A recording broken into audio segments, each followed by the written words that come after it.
Alors moi je m'appelle Pauline, j'ai 28 ans, j'habite à Nantes. Donc j'ai fait des études de sociologie pendant 2 ans, donc j'ai eu un DOG. Après j'ai fait une licence en sciences de l'éducation. Et ensuite j'ai fait un master MEF premier degré donc, pour devenir professeur des écoles, donc là où on s'est rencontrés avec Ophélia à Nantes. Ensuite j'ai enseigné pendant 2 ans en tant que professeur des écoles, contractuelle et en faisant des remplacements.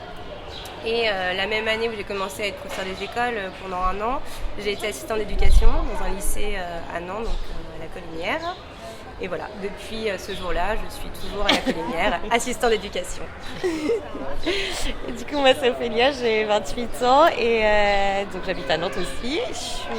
J'ai fait une licence d'art plastique, donc à Rennes, une licence d'art plastique, après une licence de sciences de l'éducation aussi. Et après, je suis venue à Nantes du coup pour mon master MEF. Et voilà, et donc après le concours, après du coup le master, donc ouais, en 2017, j'ai commencé au lycée, du coup assistante d'éducation aussi. Et du coup j'y suis depuis, c'est ma 4e année.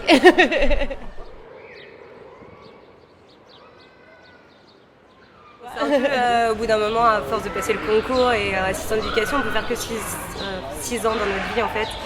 Voilà, donc on s'est dit, au bout d'un moment ça va s'arrêter, qu'est-ce qu'on va faire et qu'est-ce qu'on a surtout envie de faire si ce qu'on voulait faire de base c'était pas possible. Du coup moi j'ai commencé avec Pôle emploi à faire les actifs créa, à regarder un peu à droite à gauche et est venue l'idée de pourquoi pas travailler dans un atelier, proposer des ateliers créatifs mais avec des jeunes. Et après en discussion avec Ophé, on s'est dit vas-y pourquoi on ferait pas un truc ensemble. Du coup, moi j'ai été à un moment aide-soignante aussi pendant que je faisais ma licence de sciences de l'éduc. Et j'avais aussi fait un stage dans un groupe d'entraide mutuelle, donc avec une art-thérapeute qui intervenait.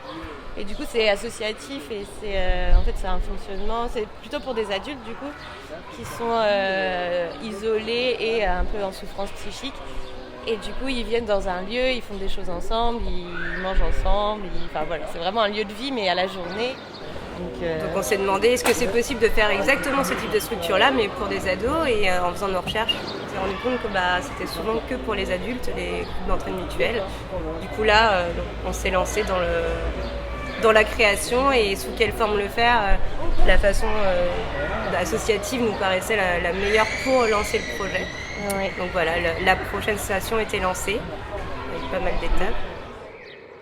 Quand on a émis un peu l'idée, le type de structure qu'on aimerait avoir, on a tout de suite senti qu'il y avait des gens qui étaient partants, où c'était un réel besoin et en fait ça pourrait peut-être être utile. Donc ça nous a convaincus dans l'idée de continuer ce projet-là.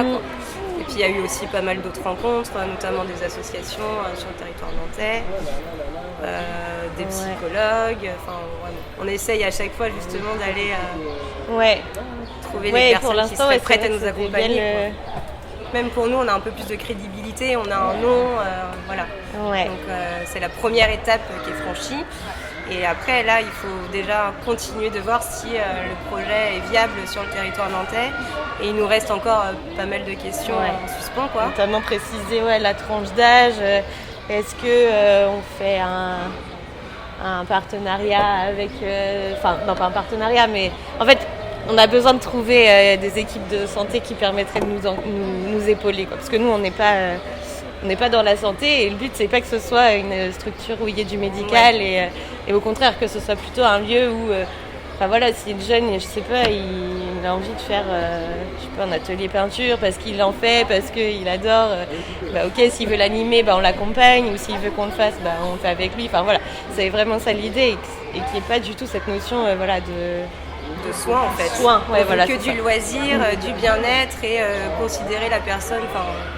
En santé aussi on considère, mais c'est vraiment là c'est que le bien-être. Et recréer du lien, rencontrer d'autres gens.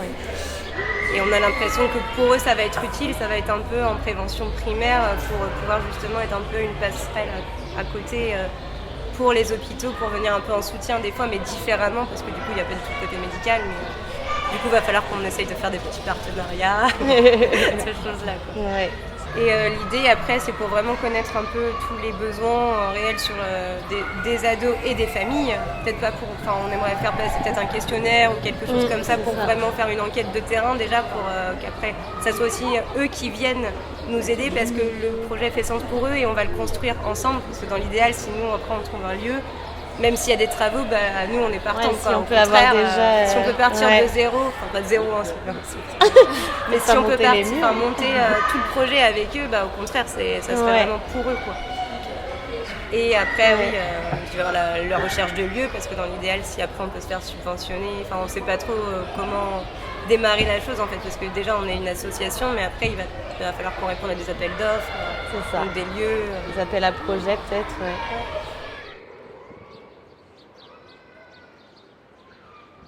En fait non, ça s'est super bien passé pour nous parce qu'on a réussi à avoir tous nos rendez-vous en visio. Donc nous on arrivait tout le temps à être ensemble, ce qui facilitait même des fois les rendez-vous. On habite à côté, du coup c'est facile aussi. On pouvait se voir même des journées entières pour travailler. Tous nos rendez-vous on les avait soit par le téléphone, soit en visio, donc on n'a même pas besoin de se déplacer.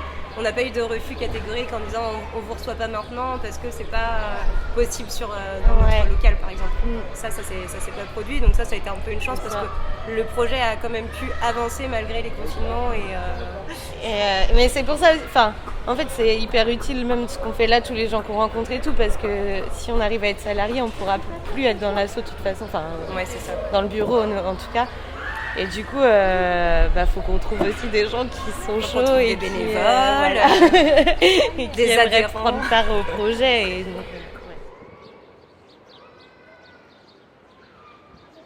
Déjà, on a créé l'association, c'était déjà la première étape. Même si normalement ça va assez vite, là au moins nous on l'a créé et on sait que ça sera possible. Et si on le fait pas avec notre structure, on essaiera de le faire différemment avec nos lycées en fait. Oui, c'est ça. En fait, on se disait pourquoi pas, si ça marche pas de cette façon-là, pourquoi pas, parce que nous, on les voit, les jeunes qui sont en souffrance aussi au lycée et qui sont pas forcément accompagnés à l'hôpital et tout, et pourquoi pas proposer plutôt de venir au lycée ou au collège, de faire un peu un lien avec du coup l'infirmière scolaire, Et puis venir en tant qu'intervenant. C'est aussi une possibilité où on se dit ça pourrait aussi être intéressant si on n'arrive pas à avoir ce lieu.